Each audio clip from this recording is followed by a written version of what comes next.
Sir देखिए, last bencher कोई नहीं होता। राज्य स्तरीय गेम भी यहाँ पे हुए थे। बच्चों को स्मार्ट क्लासेस हैं, पढ़ाई का काफी अच्छा है बच्चों के लिए स्कोप।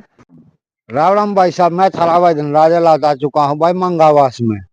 भाई हेरिटेज स्कूल में आ चुके हैं और भाई इस तरह बेहतरीन स्कूल इस एरिया में तो कोई है नहीं, क्योंकि इसकी सुविधाएं अनगिनत हैं। बात करा साइंस लैब की, प्लेग्राउंड की, भाई इतनी सुविधा है इसमें। और सबसे बड़ी बात है, यहाँ जो पढ़ाई हो है ना, एक खाली किताबी ज्ञान नहीं, यहाँ प्रोजेक्ट के माध्यम से बच्चों को सिखाया जाता है। और बच्चों के लिए जो ट्रांसपोर्ट फैसिलिटी उनके घर तक सब छोड़ेगा बड़का ने सारे उन्हें, और उनके हुनर को निखारने का काम कराया जा है। और +2 स्कूल है।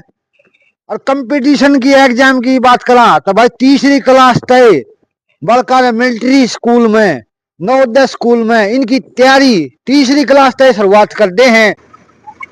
हमारे साथ जुड़ चुका हेरिटेज स्कूल का स्टाफ है, तो आइए करते हैं इनसे बातचीत। आखिर क्या क्या सुविधाएं हैं इस स्कूल के अंदर और क्या खासियत है इसकी। नमस्कार जी सर। नमस्कार जी। आपका शुभ नाम जी? दिनेश कुमार। दिनेश कुमार, यहाँ हेरिटेज स्कूल में आप एज ए टीचर हो?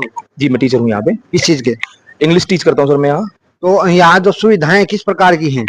सुविधाओं में अगर प्राइमरी स्कूलों की बात करूँ, मैं प्राइमरी जो यहाँ पे ब्रांच चलती है उसमें बच्चों के लिए अच्छे अच्छे रूम बना रखे हैं, जिसमें बच्चों के खेलने के खिलौने हैं, टीचर्स हैं यहाँ पे, स्टाफ का। 2 विंग है यहाँ, प्राइमरी सेकेंडरी? प्राइमरी है हमेशा होती है स्कूल के अंदर सर। यहाँ पे हम +2 तक का स्कूल है, तो इस कारण से प्राइमरी विंग अलग से हम ऑपरेट करते हैं। बच्चों की छुट्टी भी जल्दी होती है उनकी। और उसके अलावा बड़ी विंग के अंदर बड़ी विंग वाली सुविधाएं हैं। स्मार्ट क्लास है हमारे पास यहाँ पर। उसके अलावा फैकल्टी है प्रॉपर वेल एजुकेटेड। अभी आप देख रहे हैं छुट्टी का टाइम है तो बसें यहाँ पे जा रही हैं, तो बच्चों को बस से लाने और ले जाने की फैसिलिटी हमारे यहाँ पे मौजूद रहती है। पहली बात तो इस एरिया में स्कूल इतने ज्यादा है नहीं हमारे इस एरिया में। अगर मैं मांगावास की बात करूँ तो यहाँ पर स्कूल अगर बात करूँ तो मांगावास वर्सेस ये हेरिटेज एक ही स्कूल है यहाँ पे, जो अच्छा स्कूल है और अपने आप में इस एरिया की सारी नीड्स को कैटर करता है अपने आप में। बाकी जितने भी स्कूल है वो लोकेशन के हिसाब से दूर है और फैसिलिटी के हिसाब से भी कम पड़ते हैं इससे। हमने देखा है जी, जो प्राइवेट स्कूल हैं वो भारी भरकर फीस लेते हैं पेरेंट्स से, तो इसमें किस प्रकार की? नहीं सर, फीस का यहाँ पे कोई इशू नहीं है, इतनी ज्यादा फीस भी नहीं है, फीस भी काफी कम है और पढ़ाई भी बहुत अच्छे से करवाते हैं। फैकल्टी स्टाफ भी बहुत अच्छा है यहाँ पे। नमस्कार जी। नमस्कार। आपका शुभ नाम? सीमा रानी। सीमा जी, क्या बताना चाहोगे हेरिटेज स्कूल के बारे में? आप यहाँ पर पढ़ाती हो तो किस प्रकार का जो स्टाफ है और मिलनसार है, मतलब क्या है, पेरेंट्स से किस प्रकार का व्यवहार रहता है इनका स्टाफ का? सर पेरेंट्स से भी बहुत अच्छा व्यवहार रहता है, मैनेजमेंट का भी, स्टाफ का भी। सारा स्टाफ जो है क्वालिफाइड है, हर चीज की सुविधा है यहाँ। वो नहीं है कि दिखाया कुछ गया और पाया कुछ जाए, जो बताया जाता है वही है। स्मार्ट क्लास भी है, गेम भी है, सारी चीजें। अभी पीछे राज्य स्तरीय गेम भी यहाँ पे हुए थे। जो इस एरिया का सबसे बेहतरीन स्कूल? हाँ, सबसे अच्छा स्कूल कह सकते हैं सर। स्मार्ट क्लास भी है, आने जाने के लिए बसों की सुविधा भी है। वैसे गेम वगैरह के लिए भी बच्चों को उत्साहित किया जाता है, प्रोत्साहित किया जाता है। हर चीज की एक्टिविटी बच्चों के साथ मिलकर करवाई जाती है मैनेजमेंट के द्वारा। नमस्कार सर। आपका शुभ नाम? खुशबू। खुशबू जी, ये जो स्कूल है इसकी क्या फैसिलिटीज हैं, एक बार हमारे दर्शकों को बताइए, क्या क्या सुविधाएं हैं इस स्कूल के अंदर? सर यहाँ पे स्पोर्ट्स के लिए बहुत अच्छा है, बच्चों को स्मार्ट क्लासेस हैं, पढ़ाई का काफी अच्छा है बच्चों के लिए स्कोप। और विशेष रूप से प्रोजेक्ट पढ़ाते हैं? हाँ जी, हाँ जी, बिल्कुल पढ़ाते हैं सर बच्चों को। अगर आपके स्कूल में कोई स्पेशल बच्चा आता है तो उसे किस प्रकार टीच करते हो आप लोग? सर स्पेशल बच्चे को स्पेशल तरीके से टीच किया जाएगा। तो उसके लिए हम पहचान किस प्रकार करते हो आप? उसकी एक्टिविटी देखकर या क्या? एक्टिविटी सर, एक्टिविटी देख के बच्चे की, उसको कि कैसा बच्चा है, किस चीज में उसको इंटरेस्ट है, उसका इंटरेस्ट भी जानने की कोशिश करते हैं कि बच्चे का इंटरेस्ट किस चीज में है। ये छोटे बच्चों का रूम है। तो इसमें आप देख सकते हैं बच्चों के पढ़ाने की जो इंस्ट्रूमेंट्स हैं, गैजेट्स हैं, ये मतलब एक गेम की तरह समझाते हो बच्चों को, पहले खेल खेल में पढ़ाई करवाते हो? इसमें क्या होता है कि छोटे बच्चों को शुरू में जो चैलेंज होता है माँ बाप के लिए, टीचर्स के लिए, वो है आदत डालना बैठने की स्कूल में। तो शुरू में बच्चों पे अगर पढ़ाई का बर्डन डालेंगे तो शायद वो इतना अच्छा नहीं हैंडल कर पाएंगे। तो इस माहौल को खुशनुमा बनाने का रीजन यही है कि बच्चे, यहाँ पे म्यूजिक भी चलता है, जिस तरह जब आप दिन में आते तो आपको दिखता। तो ये जो आप देख रहे हैं सारी चीजें, पेंटिंग देख रहे हैं इधर, ये आप LED स्क्रीन लगी हुई है, तो ये सारी चीजें लाने का पर्पज है बच्चों को इस स्कूल की तरफ अट्रैक्ट करना और पढ़ाई की तरफ अट्रैक्ट करना। स्मार्ट क्लास है हमारी, इसमें प्रोजेक्टर की व्यवस्था है, नेट कनेक्शन है, बच्चों को लाइव वीडियो दिखाया जा सकता है। जैसे आपके आने से पहले मैं क्लास बच्चों की यही ले रहा था, तो इंग्लिश जैसे पढ़ाता हूं मैं, तो बच्चों को इंग्लिश के जो सिलेबस के बारे में कहिए या स्पोकन इंग्लिश के बारे में एक वीडियो उनको दिखा रहा था मैं यहाँ पे। तो कोई चीज जो होता है विजुअल डिस्प्ले जो होता है, पढ़ाई किताबों से करने में और विजुअल डिस्प्ले में काफी अंतर आता है। तो आज स्कूल ना केवल एक मॉडर्न टेक्निक अपना रहा है बल्कि बच्चों को वो चीज प्रोवाइड भी करा रहा है। तो हम ये स्मार्ट क्लास खाली दिखाने के लिए नहीं कि पता लगा कि आप जब एडमिशन हो रहे हैं तो उस समय दिखा दिया, उसके बाद वो नहीं है। तो this projector has been put on display not only for the purpose of display, it has been put here for the purpose of using as well. तो इसका यूज हो रहा है और साथ साथ बच्चों को इसका फायदा भी मिल रहा है। बैडमिंटन भी, फुटबॉल भी और वॉलीबॉल वगैरह सारे गेम्स यहाँ पे रहते हैं। इवन जेवलिन थ्रो भी था यहाँ पे, मैंने खुद भी एक बार खेला था। तो विशेष रूप से स्पोर्ट के लिए बहुत बढ़िया सुविधा है। जब बात हरियाणा की हो तो आप जानते हैं कि स्पोर्ट्स में भी हमारे बच्चे काफी आगे रहते हैं। तो ये ना हो जाए कि बच्चा पता लगा पढ़ाई में मान लीजिए उतना नहीं परफॉर्म कर पा रहा है और हम उसके उस खेल वाले टैलेंट को भी खत्म कर दें। तो जहां पे अगर हमें लग रहा है कि बच्चा, या माँ बाप भी आजकल अवेयर हैं कि अगर उनको लग रहा है कि बच्चा पढ़ाई में एवरेज है और खेल में एक्सीलेंटली परफॉर्म कर सकता है, तो वहां पे माँ बाप भी पुश कर रहे हैं, वो पढ़ाई में एक्सपेक्ट नॉर्मल करते हैं और वो बच्चे को बोलते हैं सर हमारे बच्चे को स्पोर्ट्स में ही प्रमोट कीजिए। तो यहाँ पर भी कुछ टाइम पहले इवेंट भी प्लान हुई थी, तो वो इवेंट किसी वजह से कैंसिल हो गई थी मौसम के चलते। तो बच्चे यहाँ पे जैसे हमारे यहाँ रहता है कि बच्चे का कोई खाली पीरियड है तो क्लास पूरी आती है ग्राउंड में and they play various games, जिसमें बैडमिंटन था, वॉलीबॉल है, जेवलिन थ्रो है, मतलब तमाम तरह के गेम्स है जो बच्चे यहाँ पे खेलते हैं। तो उसमें एक जिसको बोलते हैं ओवरऑल डेवलपमेंट, होलिस्टिक अप्रोच हमारी है कि बच्चा अगर पढ़ाई में अच्छा तो पढ़ाई में तो हमारे लिए माहौल है ही, और अगर वो पढ़ाई में एवरेज रहता है तो उसके हिसाब से हम उसको खेल का भी एक्सपोजर दे रहे हैं ताकि वो खेल में भी कामयाब हो सके। तो ये कह सकते हैं कि हर उनका टैलेंट को निखारा जाता है। अब मतलब देखिए, अब टैलेंट हर बच्चे में अलग तरह का हो सकता है। मैं सभी से एक्सपेक्ट करूं कि वो डॉक्टर ही बन जाए, सभी बच्चे इंजीनियर ही बन जाए, तो जरूरी नहीं है वो।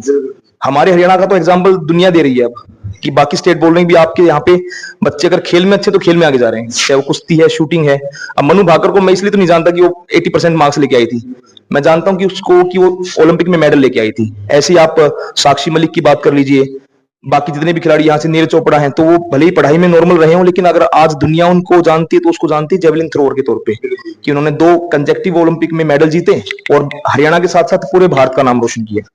तो ये कहीं ना कहीं हमारे स्कूल का भी मोटो है कि नॉट ओनली इन स्पोर्ट्स, पढ़ाई है तो पढ़ाई और स्पोर्ट्स है तो उसमें जो सच्चाई है वो उनके सामने होनी चाहिए, ना कि एक भ्रम उनको परोसा जाए कि हाँ आपका बच्चा ये कर रहा है, आपका बच्चा वो कर रहा है। उस भ्रम में माता पिता को रखना मेरे लिए एक बहुत बड़ा पाप है। दूसरा, यहाँ पर अभी हमने स्टेट लेवल गेम्स ऑर्गेनाइज किए हैं, हमारे बच्चे नेशनल लेवल पे गोल्ड जीत कर लाए हैं, सिल्वर जीत कर लाए हैं। 2 अलग अलग एज ग्रुप्स में हमारे बच्चे गए हैं, नेशनल लेवल पे खेल के आए हैं। इसके अलावा पढ़ाई के लिए, लैब्स के लिए स्मार्ट क्लासरूम्स, छोटे बच्चों को इंटरेक्टिव एजुकेशन देना, बड़े बच्चों को प्यार से। आपने गेम की बात की, गेम में जो ग्राउंड है आपका, जो ये स्कूल का कितना बड़ा है? और मेरा जो टोटल एरिया है स्कूल का वो अराउंड 6.5 एकड़ है, जिसमें से 1.5 एकड़ जो है आप उसका बिल्डिंग का निकाल दीजिए, बाकी का जो है वो ग्राउंड एरिया है। अब ग्राउंड एरिया में टू बी स्पेसिफिक पीछे एक पूरा फुटबॉल ग्राउंड है जिसमें हमने एक ट्रैक भी बनवा रखा है 200 मीटर का, कंप्लीट स्टेट लेवल के लिए हमने वहाँ पे ऑर्गेनाइज किया था, तो उसके हिसाब से हमने एक पूरा अच्छा ट्रैक बनवा रखा है। इसके अलावा इधर मेरे पास वॉली का ग्राउंड है, एक बॉल बैडमिंटन गेम जिसमें मेरे बच्चे गोल्ड जीत कर आए हैं, उसके लिए हमने बीच में पार्क बना रखा है। छोटे बच्चों के लिए हमने प्ले जोन ऊपर एक हॉल है उसमें बना रखा है इंडोर, और आउटडोर के लिए हमने अंडर पिलर्स हमारा एक एरिया है जिसमें बच्चे थोड़े से सुरक्षित महसूस करते हैं। बारिश का वो मौसम हो या सर्दी हो या धूप हो, हर मौसम में बच्चे वहां पर खेल सकते हैं। एक लास्ट बेंचर बच्चा है, तो उसके हुनर को किस प्रकार निखार के आगे लेके आओगे? सर देखिए, लास्ट बेंचर कोई नहीं होता। आज के दिन सिर्फ यहाँ नहीं, लगभग हर जगह सीट्स का रोटेशन होता है। हम ये कह सकते हैं कि अगर कोई बच्चा बिलो एवरेज है तो उसको हम ये देखते हैं कि भाई ये बच्चा कहाँ पर प्रोग्रेस कर सकता है। हाँ, हर कोई डॉक्टर या इंजीनियर या IAS IPS नहीं बन सकता, तो हमें ये भी देखना पड़ेगा कि बच्चा जो है उसकी पोटेंशियल किस में है। मेरे पास जो नेशनल जीत के आए हैं बच्चे, वो पढ़ाई में बहुत अच्छे नहीं है, but still we are trying to manage और बेस्ट कि बच्चे वो 10th 12th में अच्छे मार्क्स से पास हो जाएं, बेसिक कैलकुलेशंस उनको अच्छे से आती हो, एक अच्छा व्यवहार समाज के अंदर बाकी समाज के लोगों के साथ वो कर सके, और सबसे बड़ी बात उनको बोलना और पहनना अच्छे से आता हो ताकि वो एक सभ्य इंसान की तरह अपना जीवन व्यापन कर सके। उनका जो कौशल है वो खेल में है, तो हमने उसको वहां पर निखारा है। तो ये कह सकते हैं कि मिलिट्री स्कूल और नवोदय स्कूल इस प्रकार की तैयारियां थर्ड से ही हाँ, शुरुआत कर देते हैं। हम 5th क्लास में 8th क्लास में सैनिक स्कूल की नवोदय की तैयारी हम करवा रहे हैं। उसके अलावा बाकी जो क्लासेस हैं 3rd 4th है 6th 7th है 9th है, इन क्लासेस में बहुत सारे ऐसे एग्जाम्स होते हैं जिनका हम बच्चों का रजिस्ट्रेशन करवाते हैं और रजिस्ट्रेशन के बाद हम कोशिश ये करते हैं कि उन बच्चों की तैयारी करवाए, एटलीस्ट एक एग्जाम बच्चा देखे जो स्कूल के बाहर का हो। एक जैसे आईआईटी और इस प्रकार की जो एग्जाम है तो एमबीबीएस वगैरह की, तो इनके लिए आप कंप्यूटर क्या कुछ तैयारी करवाते हो ताकि देखिए, बच्चा एंट्रेंस क्लियर कर जाए? एंट्रेंस के लिए सबसे बेसिक जो है, हम क्योंकि सिटिंग हम बच्चे की कोशिश करते हैं कि शुरू से ही हैबिट जो है बच्चे की वो बनाए, और एक डिसिप्लिन जिस बच्चे के अंदर होगा उस बच्चे को वो बच्चा कभी मात नहीं खाएगा।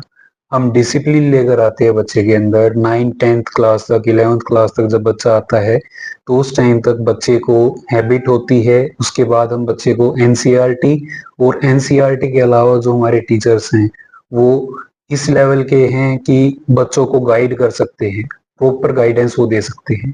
तो उसी के हिसाब से हम बच्चों को लेकर चलते हैं, उनको गाइडेंस प्रोवाइड करते हैं। अगर हैबिट बच्चे को है, डिसिप्लिन बच्चे के अंदर है, तो उसको सिर्फ गाइडेंस चाहिए, पढ़ बच्चा अपने आप लेगा। बिल्कुल। हमारे दर्शकों को क्या मैसेज पहुंचाना चाहोगे अपने स्कूल की तरफ से? इस दीपावली के अवसर पे मैं ये चाहूंगा कि हम सब जागरूक बने। जागरूक किस चीज के लिए? कि हम अपने बच्चे की कला को और हम अपने बच्चे के कौशल को पहचाने और अपने बच्चे को उसी के हिसाब से उसी के लिए उसको आगे बढ़ाएं। ये हमारी कोशिश रहनी चाहिए। और दिवाली के अवसर पे सबको शुभकामनाएं। धन्यवाद।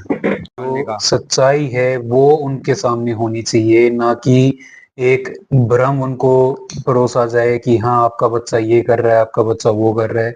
उस भ्रम में माता पिता को रखना मेरे लिए एक बहुत बड़ा पाप है। दूसरा, यहाँ पर अभी हमने स्टेट लेवल गेम्स ऑर्गेनाइज किए हैं।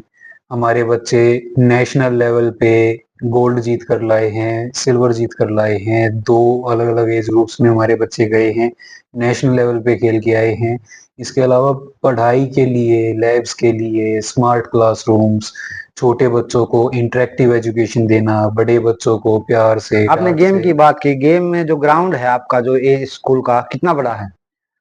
और मेरा जो टोटल एरिया है स्कूल का वो अराउंड 6.5 एकड़ है, जिसमें से 1.5 एकड़ जो है आप उसका बिल्डिंग का निकाल दीजिए, बाकी का जो है वो ग्राउंड एरिया है। अब ग्राउंड एरिया में टू बी स्पेसिफिक पीछे एक पूरा फुटबॉल ग्राउंड है जिसमें हमने एक ट्रैक भी बनवा रखा है 200 मीटर का, कंप्लीट स्टेट लेवल के लिए हमने वहाँ पे ऑर्गेनाइज किया था, तो उसके हिसाब से हमने एक पूरा अच्छा ट्रैक बनवा रखा है। इसके अलावा इधर मेरे पास वॉली का ग्राउंड है, एक बॉल बैडमिंटन गेम जिसमें मेरे बच्चे गोल्ड जीत कर आए हैं, उसके लिए हमने बीच में पार्क बना रखा है। छोटे बच्चों के लिए हमने प्ले जोन ऊपर एक हॉल है उसमें बना रखा है इंडोर, और आउटडोर के लिए हमने अंडर पिलर्स हमारा एक एरिया है जिसमें बच्चे थोड़े से सुरक्षित महसूस करते हैं। बारिश का वो मौसम हो या सर्दी हो या धूप हो, हर मौसम में बच्चे वहां पर खेल सकते हैं। एक लास्ट बेंचर बच्चा है तो उसके हुनर को किस प्रकार निखार के आगे लेके आओगे? सर देखिए, लास्ट बेंचर कोई नहीं होता। आज के दिन सिर्फ यहाँ नहीं, लगभग हर जगह सीट्स का रोटेशन होता है। हम ये कह सकते हैं कि अगर कोई बच्चा बिलो एवरेज है तो उसको हम ये देखते हैं कि भाई ये बच्चा कहाँ पर प्रोग्रेस कर सकता है। हाँ, हर कोई डॉक्टर या इंजीनियर या आईएएस आईपीएस नहीं बन सकता, तो हमें ये भी देखना पड़ेगा कि बच्चा जो है उसकी पोटेंशियल किस में है। मेरे पास जो नेशनल जीत के आए हैं बच्चे, वो पढ़ाई में बहुत अच्छे नहीं है, but still we are trying to manage और बेस्ट कि बच्चे वो 10th 12th में अच्छे मार्क्स से पास हो जाएं, बेसिक कैलकुलेशंस उनको अच्छे से आती हो, एक अच्छा व्यवहार समाज के अंदर बाकी समाज के लोगों के साथ वो कर सके, और सबसे बड़ी बात उनको बोलना और पहनना अच्छे से आता हो, ताकि वो एक सभ्य इंसान की तरह अपना जीवन व्यापन कर सके। उनका जो कौशल है वो खेल में है, तो हमने उसको वहां पर निखारा है। तो ये कह सकते हैं कि मिलिट्री स्कूल और नवोदय स्कूल इस प्रकार की तैयारियां थर्ड से ही शुरुआत कर देते हैं। हम 5th क्लास में 8th क्लास में सैनिक स्कूल की नवोदय की तैयारी हम करवा रहे हैं। उसके अलावा बाकी जो क्लासेस हैं 3rd 4th है 6th 7th है 9th है, इन क्लासेस में बहुत सारे ऐसे एग्जाम्स होते हैं जिनका हम बच्चों का रजिस्ट्रेशन करवाते हैं, और रजिस्ट्रेशन के बाद हम कोशिश ये करते हैं कि उन बच्चों की तैयारी करवाए, एटलीस्ट एक एग्जाम बच्चा देखे जो स्कूल के बाहर का हो। एक जैसे आईआईटी और इस प्रकार की जो एग्जाम है, तो एमबीबीएस वगैरह की, तो इनके लिए आप कंप्यूटर क्या कुछ तैयारी करवाते हो ताकि देखिए, बच्चा एंट्रेंस क्लियर कर जाए?